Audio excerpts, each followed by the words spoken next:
Good morning, Rabotai. Welcome to Breakfast in the Class. Breakfast in the Class today is dedicated in Hoda'at to Hashem for the blessed births of our healthy grandchildren and in tribute to our daughters and daughter-in-law who did the heavy lifting. Hazaku Baruch to Gabby and Nancy Kezri, and Mazal Tov and congratulations. Be'ezat Hashem, you should see an uninterrupted string of simachot. Breakfast in the Class also dedicated in loving memory Lu Nishmat Menachem Ben Meir Alav HaShalom, sponsored by Jacob Fitusi, as well dedicated in memory of Lu Jerome Alav HaShalom, Lu Nishmat Eliyahu Ben Esther, sponsored by his son Joey Jerome. And finally, Week of Kol Bru, sponsored by David E. Ash in honor of you and your substantial capacity to do good today and every day. My friends, I wanted to share with you a beautiful understanding, a beautiful idea from this week's parasha. The pasuk says, "V'nikdashti b'toch b'nei Israel," and I will become sanctified amongst the Jewish people. Literally, this mitzvah is the mitzvah of Kiddush Hashem, where we have an obligation not only to ensure lo techalelu et shem kodshi, that we do not create a chilul Hashem. So there's a negative mitzvah against profaning God's name, and there's a positive mitzvah in sanctifying God's name. So I want to share an idea, a simple idea, based on the Gemara Menachot. Baruch atah Adonai, l'nei melech haolam, she'hakol nebaro. The Gemara says, the Jewish people come to HaKadosh Baruch Hu, and they say to God, and they say, Hashem, you are my God, tovati bal alecha. The literal interpretation of the pasuk means that the Jewish people are saying to God, you are my God, and there's no one like you. Mafi mitlak. That's what they're saying to God. However, the Gemara in Menachot actually gives a different interpretation. The Gemara in Menachot says the first part is the Jewish people speaking. Amira Knesset Yisrael l'Ribono shel Olam. The Jewish people say to God, they say to God, Hashem, you are my God. Hachzek li tova. Hashem, you owe me. Do good to me. Why? Shehoda'aticha ba'olam. Because I have made you known in the world. Jewish people carry the flag. We do the prayers. We let people know about holidays. We nudge non-Jewish bosses about leaving early on Friday. Right? They find out about Judaism and about God through us. Hachzek li tova. God says, Eni machzik Torah. Tovati bal alecha. My goodness is not on you. Any machzik tova, I don't feel myself indebted that I need to do good to anybody except for Abraham, Yitzhak, and Yaakov. Shehodi'uni tehila, that they were the ones who let me be known in the beginning. We see from the Gemara a powerful idea that what the pasuk is saying, according to the Gemara in Menachot, is that God is saying you cannot compare a person who follows in the path of his forefathers to a person who blazes his own path.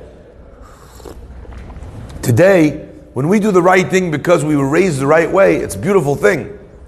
But you cannot compare it to a person who's doing that action for the very first time, who's creating something new, who's building a new Kiddush Hashem that has never yet existed in the world that we live in. And therefore, says the Gemara, Eni machzik tova. God says, I give my thanks to those who made me known first. Abraham, Yitzhak, Yaakov, each one of them, they suffered in order to be able to bring God's name into the world. And they brought God's name into the world, into a world where the concept of a God, a all-powerful, single God did not exist. They lived in a pagan society where everyone had many gods, a God for each flavor of the month, a rain god, a sun god, a wind god, whatever you might have, whatever you might want, there was a God for that thing in their world, in the world that they believed in. Avraham Avinu came along and said, no, there's only one power in the world. Hashem Elokeinu Hashem Echad. Avraham's calling out in the name of God was something new. Now, I looked at this Gemara and I asked myself a question. If the only person that you give reward to is the person who first came up with the idea, and therefore God is saying, look, I don't feel like I owe Am Yisrael throughout the generations, even if they did great acts of self-sacrifice. I don't feel like I owe them for that. Yeah? You know why? Because they weren't first. The obvious follow-up question is, whenever you say it's obvious and no one knows the obvious question, I kind of feel awkward. What's the obvious follow-up question? Why does God say, Eni machzik tova, ela la'Avraham, Yitzchak, and Yaakov? He should say, ela la'Avraham. Yitzchak was second. Yaakov was third. If it's the first person, hodiuni techila, so that it should be only Avraham. He was the first. Yitzchak copycat. Yaakov copycat. And if the point is it's the people in the beginning, what about the Shivatim? My friends, I think the answer is very powerful.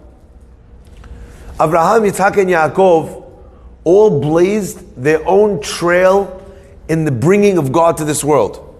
Now there are three huge principles that appear time and time again in the process of emunah and the roadblocks to it. The first idea is that God exists. Abraham's idea was God exists. Who's the creator? This could not have come by itself. There is a creator. That's Abraham's job. Abraham's job was to bring knowledge of God to the world. The second stage was not that there is a God, but that God is involved. Bekerev haaretz. God is here. He didn't create the world and then wander off to go tour the galaxies with Elon Musk. Okay? God exists and He's present and He cares. He's here. He's looking. It matters to Him if you do, if you don't do. It matters if you listen, if you don't listen. That's the second level. Bekerev haaretz. That was Yitzchak's job. It's interesting to note that Yitzchak in his life, from the moment he was born till the moment he died, never left Eretz Yisrael. Representing the concept that God is Bekerev haaretz. He's in the midst of the earth. Hashem is here. And Yitzchak therefore did not leave the land of Israel, to illustrate the closeness, the presence of HaKadosh Baruch Hu. Finally, Yaakov Avinu describes the third milieu, the third element of God's presence in our world, and that is En kamoni b'chol haaretz. It's not only that God exists, it's not only that He's here, it's that there is no power like Him on earth. Yaakov Avinu, in the million different challenges that he had, he lived the most difficult life of the Avot. He was challenged in a way that the other Avot were not challenged. He had enemies that pursued him, whether it was Lavan or Esav, the story of Yosef, the story of Shechem. It's unbelievable what Yaakov Avinu had to deal with. Yaakov Avinu comes out triumphant. Ki en kamoni. There's no pain, there's no suffering, there's no challenge that is bigger than God. Don't think about how big your problems are. Think about how big your God is. My friends, in that understanding, in that concept, we see that each one of the Avot brought a different concept, different idea down into the world. We find this idea mirrored in the conversation between Moshe and Paro. Paro is the first denier of God in the Torah. Who is this God that I should listen to him? So Moshe needs to painstakingly reconstruct the ideas of acceptance of God that were brought by the Avot to the world, that were banged out of society by the evil Paro. And our rabbis tell us those were the three sets of makot. Ditzach, that God exists. Adash, that God is present. Be'achav, en kamoni b'chol haaretz. That's why in the end God murders and kills all of the Bechorim of the evil Egyptians, but also U'echol Eloheim and all of the gods. E'eseh shefatim. God punishes stones and wood. What is He doing? Why is He fighting that fight? Because the third idea was that there is no power in this world but God. My friends, I want to add one last piece to this. That means that Abraham, Yitzchak, and Yaakov introduced something new. The Shivatim might have been tremendous tzaddikim, even Moshe Rabbeinu, Aaron, but they did not they were not first in this concept of Hodioni Ba'olam. They made me known in this world. My friends, at the stage where something is easy, where a road has been paved for you, it is wonderful to do those things, but it is not the same as a mitzvah done with misirut nefesh, with a giving over of soul. Now people think Kiddush Hashem, we associate the idea of Kiddush Hashem with dying al Kiddush Hashem. But our rabbis actually tell us that misirut nefesh is so multi-leveled and multi-layered that it means anytime you're doing something with any measure of difficulty, the harder the object is to achieve, the more precious it is by God. We read in the Sefarim tremendous segulot, and everyone today is a segula chaser. You know, they're running after a segula over here, a segula over there, that if you do this, if you go visit that grave, if you say this 10 times. My friends, these ideas, what are they based on? When Yonatan ben Uziel said, come pray at my grave in Amukah, and I will go to God and pray for you to find your shidduch. And many people have found tremendous yeshuot in that place. But some people, they say, look, I didn't find any, I went there. I actually know a couple that they both went, they went to pray in Amukah, etc., etc. They got married, they both got married a little bit later in the dating process. And one day after they were married already for, I think it was 2 years, they're having the conversation about how, I went to Amukah. Oh, you also went to Amukah. Oh, it's so nice. The guy says, look, I have a picture of when I went. He went through his album, he opened up the picture of when he went to Amukah with his buddies. He takes a picture and all of a sudden he freezes, he points at the picture, and who's in the picture behind him? His wife. They were both there at Amukah at the same time before they even knew each other. So we have these stories of sigulot. So how come they don't always work? And the Sefarim tell us something amazing. Why did Yonatan ben Uziel promise to go pray on behalf of your shidduch prospects in the highest heavens? And our rabbis explain that he himself never was able to marry. He was so connected to Torah, nafshi hashka b'Torah, he felt he would never be able to give what he needed to give to a wife. He wasn't be able to do it. So he said, I didn't do this right. I want to help others do it right. But at the time, his burial place was at the bottom of a treacherous hill. To get to Amukah was not easy. You made that journey. You did that, you did the work, so to speak. You placed your bitachon in the idea that getting married is something, a realm, it's in the domain of heaven.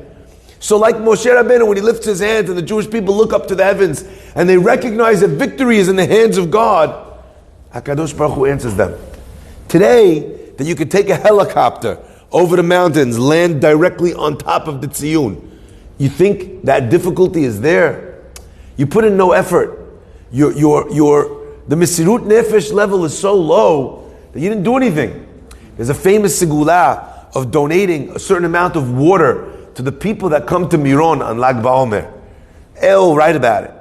At the time, people were trekking up the mountain. It was difficult to get there. And not only that, you had to trek up there with bottles of water for them. Tremendous miss. Now, what do?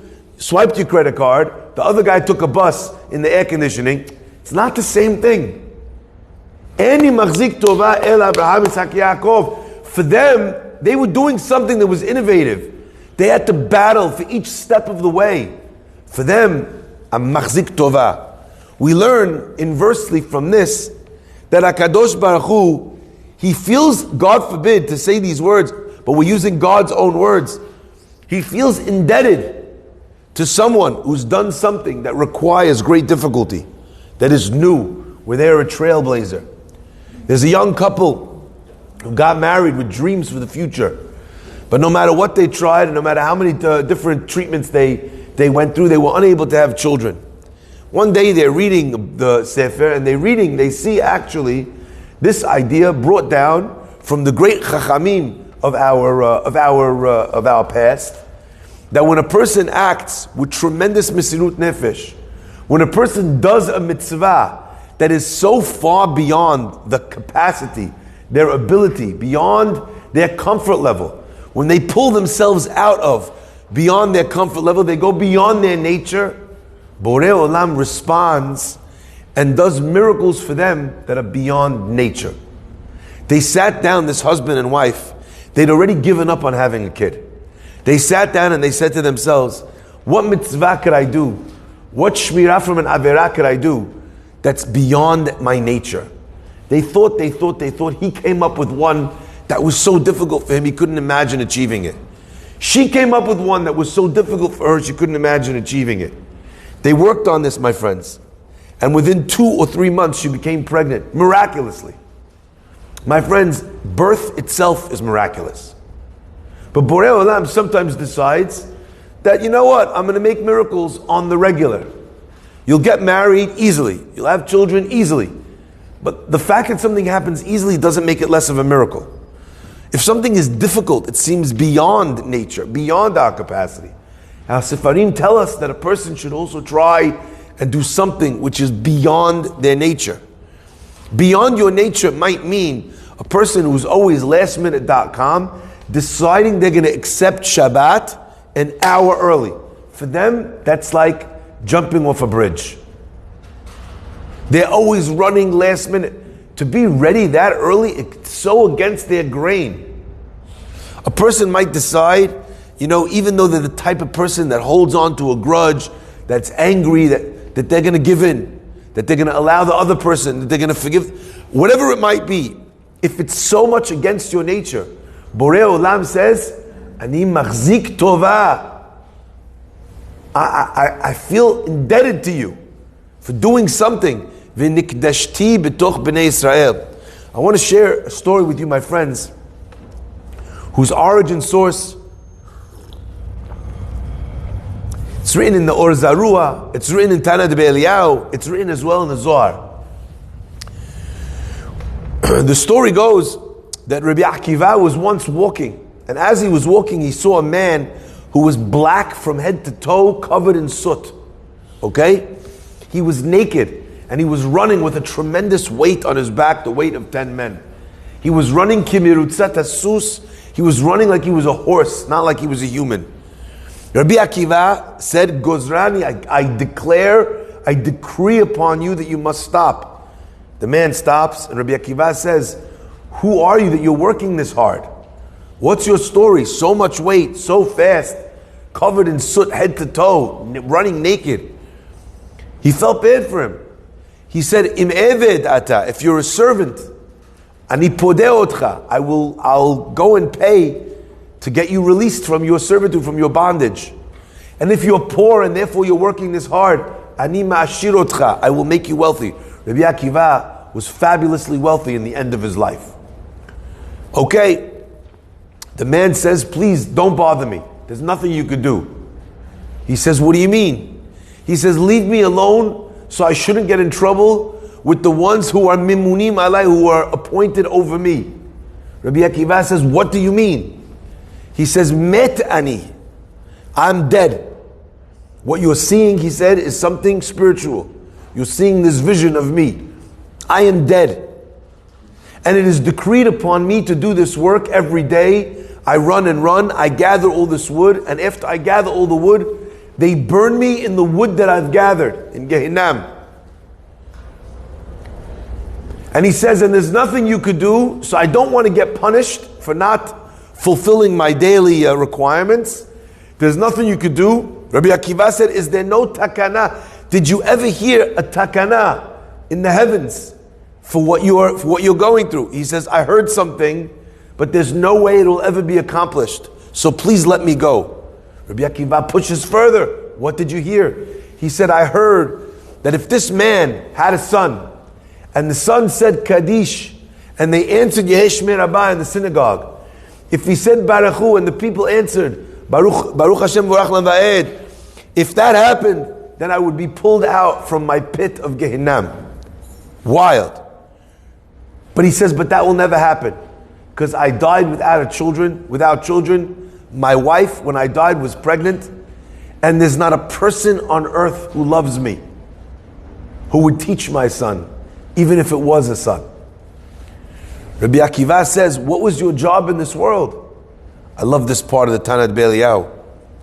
He says, I was a income tax collector. Gov'eh mas achnasa. Okay, this is what he did. But the Tanit B'Eliyahu says how he was cruel about it. He says, what's your name? What was the fellow's name? You're not going to believe this. His name was Akiva. Rabbi Akiva stops this guy. What's the guy's name? Akiva. Where do you live? What's your wife's name? Shashbuna or something like that. Where do you live? In the city of Ludki. Okay? Rabbi Akiva says the Tanit B'Eliyahu, Miyad nitzta'er tsar gadol. He was filled with a tremendous pain for this man. And he said, I'm going to chase it down, I'm going to see. He lets the man go. He travels to the city. He asks around about this person. The people say his bones should rot in hell, which is exactly what was happening. He asks about the wife. They say, Yimachesh Shema. They're all cursing her. Her name should be erased. He said, does he have a son? They said, yes, he has a son, Arelu. He didn't even have a Brit Milah, this kid. Rabbi Akiva tracks him down, says the Tanit B'Eliyahu. He gives him a Brit Milah.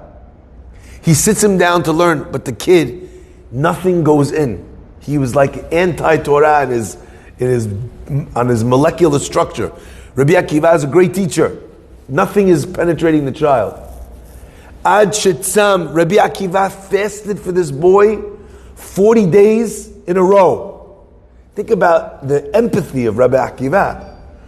40 days in a row, until he hears a bat kol say, go teach him, Rabbi Akiva. He sits the boy down, he teaches him Torah, he teaches him Yudchet, the Berachot of Amidah, he teaches him to pray, he teaches him Kaddish. According to some opinions, he teaches him Haftarah as well.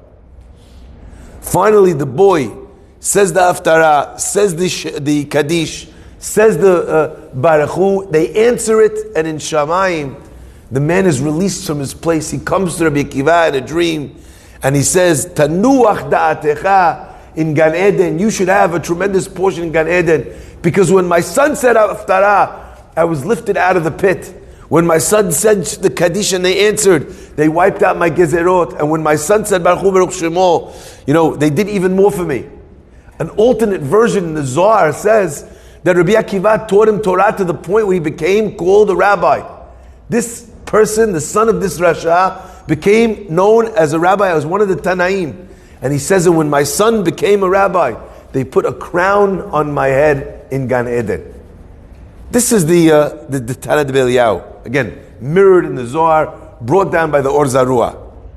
My friends, this idea teaches us this concept that V'nikdashti b'toch b'nei Yisrael means when a person makes a Kiddush Hashem, when a person causes others to say Kaddish or Kiddusha, that's also a fulfillment of V'nikdashti b'toch b'nei Yisrael. But to my mind, I see many, many lessons in this story that rise above the simple understanding of he said Kaddish. They answered Kaddish. Hazaku Baruch. Number one, what was this great tsa'ar that Rabbi Akiva felt?